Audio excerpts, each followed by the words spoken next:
जम्मू से एक बड़ा हैरान कर देने वाला मामला सामने आ रहा है। आपको बताते चलिए, सांबा के गांव से ये मामला निकल के सामने आया है। हमारे साथ ये परिवार मौजूद है जो कि काफ़ी परेशान नज़र आ रहा है। क्या है कुछ पूरा मामला आपके साथ साझा करने की कोशिश करेंगे। नमस्कार मैम, क्या नाम है आपका? मेरा नाम आशा है। कहाँ से आए आप? मावा से है मैम। मावा के गाँव से आए हैं? जी मावा गाँव क्या से। कुछ मामला जो है पेश आया है? मैम ये मैम हमारे साथ जो वारदात हुई है मैम, जैसे कि मेरे बेटे ने बाहर जाना था तो उसके लिए वीज़ा लगाना था।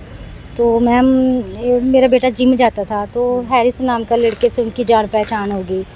तो फिर उसने बोला कि आपको मतलब कि वीज़ा लगाना है, किस बेस पे लगाना। तो बच्चे ने बोला स्टूडेंट। तो बोला आपको आईलेट्स करने पड़ेगी पहले। तो बोलता है कि मैं करवाता हूँ आईलेट्स। तो बच्चा फिर उनके पास जाता था, थोड़े दिन गया। उसके बाद उन्होंने बोला छोड़ो स्टडी वीज़ा छोड़ो, मेरे चाचा जी वर्क वीज़ा लगाते हैं, आप वर्क वीज़े पे चले जाओ। तो बच्चे ने बोला ठीक है। तो फिर उसने पहले उन्होंने नीदरलैंड का बोला था, तो नीदरलैंड की 12 लाख की बात हुई थी। तो उन्होंने बोला 1 लाख रुपया प्रोसेसिंग फ़ीस दे दो। हमने 1 लाख रुपया प्रोसेसिंग फ़ीस दे दी हैरिस को, उसके अकाउंट में ट्रांजैक्शन हुई है। तो फिर मैम उन्होंने 4-5 दिन के बाद फ़ोन किया कि विशाल नीदरलैंड छोड़ो, आपको बड़ी कंट्री में भेजते हैं, न्यूजीलैंड में, तो इसके लिए 20 लाख रुपया लगेगा। तो हमने बोला ठीक है, बच्चा मान गया, बोला ठीक है। तो उन्होंने फिर मैम उन्होंने 3-4 महीने के बाद हमें नकली वीज़ा दे दिया, नकली टिकटें दे दी, जो हमारे पास पूरे प्रूफ है। तो फिर उन्होंने बोला कि आधी पेमेंट आपको अभी करना पड़ेगी। फिर हमने ग्रामीण बैंक से वो लोन लिया 10 लाख का। तो हमने चेक द्वारा वो 10 लाख रुपया दे दिया विजय गिल को।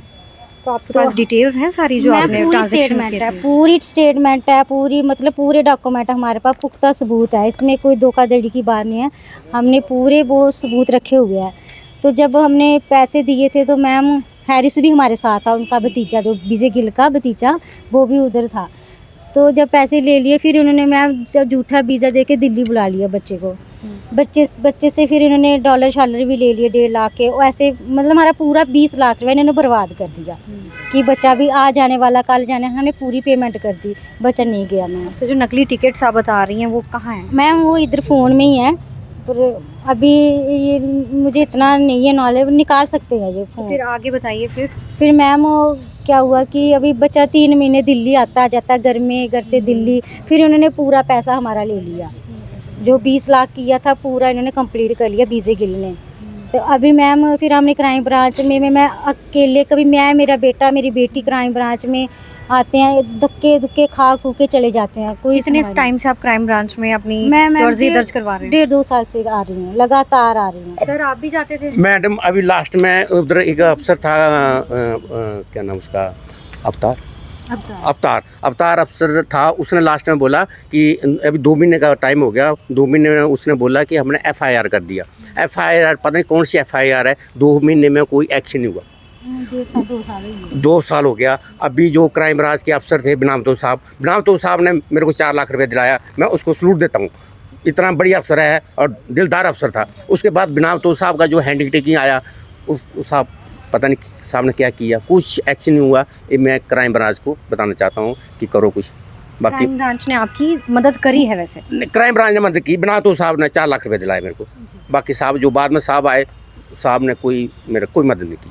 तो ये जो सारी घटना पेश आई, इससे आपकी फैमिली पे क्या इम्पैक्ट पड़ा? इनफैक्ट हमारे को मैडम धमकी आ रही है, तो आप पैसा मांगे हम मार देंगे आपको, हम तुम्हारे रास्ते बंद कर देंगे, हम ये करेंगे वो करेंगे, और जहाँ रिपोर्ट करना करो आप, हमारा कुछ नहीं होगा। मैम जिसके अकाउंट में ट्रांसफ़र हुए हैं पैसे, मैं उन बंदों को भी जानती हूँ, पर मैं अभी नाम नहीं लेना चाहती। मैं इसलिए नाम नहीं लेना चाहती, मैं उनके आगे फिर से एक बार हाथ जोड़कर कहती हूँ कि मैं मीडिया के सामने उनका नाम भी उछालूंगी, जो हमारे धमकियाँ देते हैं। वो उनके फ़ोटो भी हमारे पास है, लेकिन मैं उनको चुपचाप शांति से कहती हूँ कि अगर जैसे ट्रांसफ़र हुआ ऐसे हमें पैसे दे दीजिए, फिर आप आराम से मिल हाँ जाए। आराम से हम, क्योंकि हम दुश्मनी नहीं डालना चाहते, क्योंकि हमारे घर में मेरा बेटा बेटी है, जवान है, दुश्मनी कौन करेगा। ये भी दवाई खाते हैं, मेरी बेटी भी दवाई खाती है, मेरा बेटा वो भी डिप्रेशन में है, इतना पैसा बर्बाद हो गया। तो 2 बंदे और हैं विजय गिल के आगे जो एजेंट है, मैं उनका नाम नहीं अभी लेना चाहती हूँ। मैं उनके आगे फिर से हाथ जोड़कर विनती करती हूँ कि आप चुपचाप शांति से जैसे पैसे दे रहे थे दे दीजिए, मुझे आपके नाम उछालने की ज़रूरत नहीं है, लेकिन वरना मुझे मतलब उछालना ही पड़ेगा नाम, मजबूर होके। तो जो आपके बच्चे हैं उन पे खास तौर पे इसका क्या असर? असर मैम, मेरी 20 साल की बेटी का रिश्ता टूट गया। 2 साल का रिश्ता जुड़ा हुआ था, मुलाजिम था वो लड़का, आर्मी में था। मेरी बेटी 2 साल से उनसे बात कर रही थी। आप जानते होंगे कि जवान बेटी जब बात करती है तो उसका एक रिलेशन कैसा हो जाता है, मतलब वो गहरा रिश्ता हो जाता है। तो मेरी बेटी का रिश्ता टूट गया। उसके बाद मेरी बेटी डिप्रेशन में चली गई। जनवरी का रिश्ता तय हुआ था, पिछली जनवरी की शादी थी, वो नहीं हो पाई। पैसे नहीं थे हमारे पास, रिश्ता टूट गया।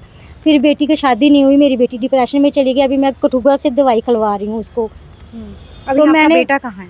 बेटा भी मैम, मैंने उसको अभी डर के मारे मैंने उसको कहीं भेज दिया, क्योंकि मुझे धमकियाँ मिलती थी तो मैं डर गई थी, क्योंकि मेरा एक ही बेटा था।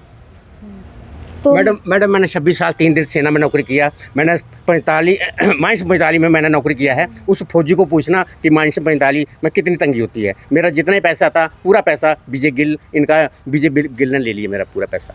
मैं आज बम्बई में नौकरी करता हूँ, मेरे को क्या ज़रूरत थी? मेरी 45,000 पेंशन है, मेरा 25,000 कट जाता है सूद, मेरा 20,000 बचता है। मैडम मैं अभी बम्बई में धक्के खा रहा हूँ।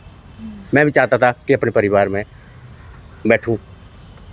जैसे आपने देखा कि ये जो परिवार है काफ़ी ज़्यादा परेशान नज़र आ रहा है, और जो ये घटना जो पेश आई है इसके हवाले से हम देख सकते हैं कि क्या कुछ इनके तरफ से जो करी गई कोशिशें, पुलिस को इन्फॉर्म भी किया गया, वहाँ पे एफआईआर दर्ज कराने की कोशिश भी कई बार करी गई, पर जो पुलिस है, जो प्रशासन है, उन्होंने सुना भी है और कई बार निगलेक्ट भी करा गया है।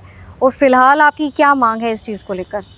मैं किसी से दुश्मनी नहीं मोल लेना चाहती, क्योंकि दुश्मनी वो बंदा वो आदमी ले जिसका कुछ बैकग्राउंड हो, या कुछ पैसे वाला। हमारे पास पैसे नहीं है, हम दुश्मनी, मेरा एक बेटा एक बेटी है, हम शांति से ज़िंदगी व्यतीत करना चाहते थे। तो मैं हाथ जोड़कर फिर से मतलब इनके आगे रिक्वेस्ट ही करती हूँ कि जैसे शांति से पैसे दिए थे वैसे शांति से हमें मिल जाए। तो जैसे ये यही चाहती हैं कि जो आराम से काम हो सकता है उसमें आवाज़ ज़्यादा ना उठानी पड़े, क्योंकि जो आम आदमी है वे काफ़ी ज़्यादा परेशान होता है। जब धमकियां मिलती है तो डर हर किसी को लगता है। फ़िलहाल देखिए, जैसे कल भी हमने आपके साथ साझा किया था कि कैसे जो पुलिस है वो एक्शन में आई और उन्होंने कई जो जेवरात हैं, जो सिल्वर के हो या गोल्ड के हो, उन्होंने वो भी धर दबोचे। गांधीनगर से ये जो सिचुएशन है सामने आई थी, और फिलहाल हम जो आपके साथ ये खबरें साझा करते हैं ताकि आप लोग जो हैं अलर्ट हो सकें, इन चीज़ों के बारे में अवेयर हों, ताकि ऐसी घटनाओं से बच सकें। क्योंकि कई बार ऐसी जो चीज़ें होती हैं, जो लोग सामने आते हैं, पैसा ले लेते हैं, ब्राइब कर लेते हैं आपको, और धोखे में रख कर आपको बताएं पैसा लेके गायब हो जाते हैं। कोई फ़ौरन नहीं भेजते हैं, कोई बाहर नहीं भेजते हैं, सबको धोखे में डाल के पैसा लेके सीधे फ़रार हो जाते हैं। तो ऐसी घटनाओं से बचें, इसलिए हम आपके साथ ये ऐसी घटनाएं हैं जो सामने लेके आते हैं। फ़िलहाल हमारी यही मांग रहेगी कि इनकी जल्द से जल्द मदद की जाए, और आप लोग इस वीडियो को किस तरीके से देखते हैं कमेंट सेक्शन में ज़रूर बताएं। फ़िलहाल के लिए बस इतना ही, मुझे दीजिए इजाज़त। मिलते हैं ऐसे ही अगले वीडियो में। धन्यवाद।